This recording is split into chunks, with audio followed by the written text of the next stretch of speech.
Jangan percaya iklan yang meragukan dengan janji besar. Gunakan cara terbaik untuk berinvestasi di sini. Terbukti.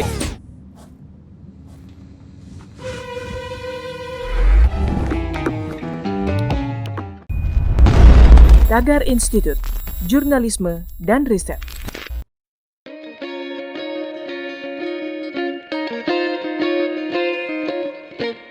Halo Tagarians, para penonton Tagar TV dan juga pembaca Tagar ID, ketemu lagi sama saya Kori Olivia.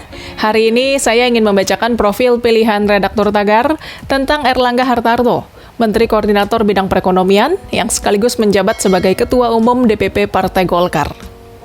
Komunikasi politik yang dilakukan Erlangga dalam beberapa hari terakhir dinilai strategis.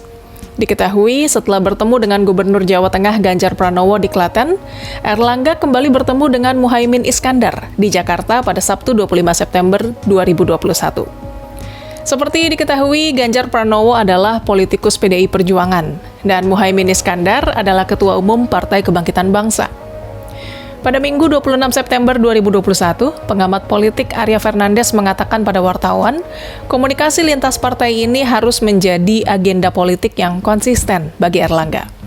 Semakin sering mereka bertemu, maka di tingkat pemilih juga semakin baik dan tidak terpolarisasi. Masyarakat melihat mereka bisa berkomunikasi, meski suatu saat juga berkompetisi. Situasi politik di Indonesia saat ini belum jelas menunjukkan siapa saja yang akan mendapatkan dukungan dari partai politik untuk maju dalam Pilpres mendatang. Golkar dalam agenda Pilpres 2024 memang diuntungkan karena memiliki sekitar 14% kursi di DPR, sehingga hanya butuh sisa 6% untuk mencalonkan presiden. Hal ini membuat Golkar dan Erlangga Hartarto sebagai partai dan figur dengan posisi tawar yang sangat tinggi. Berikut profil Erlangga Hartarto yang Tagar rangkum dari berbagai sumber. Erlangga Hartarto lahir di Surabaya, Jawa Timur pada 1 Oktober 1962. Dia pernah menjabat sebagai Menteri Perindustrian pada perombakan Kabinet Kerja Presiden Jokowi Yusuf Kala. Erlangga juga pernah mengemban jabatan Ketua Komisi 7 DPR periode 2006 sampai 2009.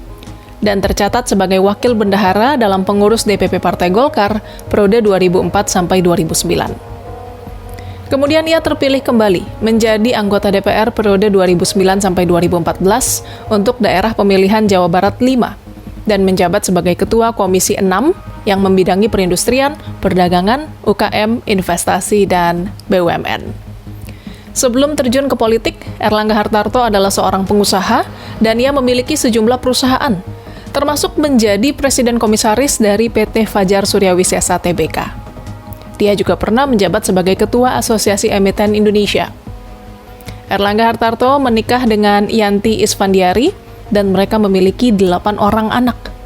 Erlangga pernah mengungkapkan bahwa ia mengagumi ajaran Mahatma Gandhi, menyangkut 7 hal yang harus dihindari, yaitu kaya tanpa bekerja, kesenangan tanpa kesadaran, pengetahuan tanpa karakter, bisnis tanpa moral, ilmu tanpa kemanusiaan, penghargaan tanpa pengorbanan, dan politik tanpa prinsip. Tagarians, demikian profil pilihan redaktur Tagar hari ini tentang Erlangga Hartarto, Menteri Koordinator Bidang Perekonomian yang sekaligus menjabat sebagai Ketua Umum DPP Partai Golkar. Subscribe YouTube channel Tagar TV dan klik loncengnya juga untuk mengikuti video menarik membahas topik terhangat hanya untuk Anda. Saya Kori Olivia, Tagar TV.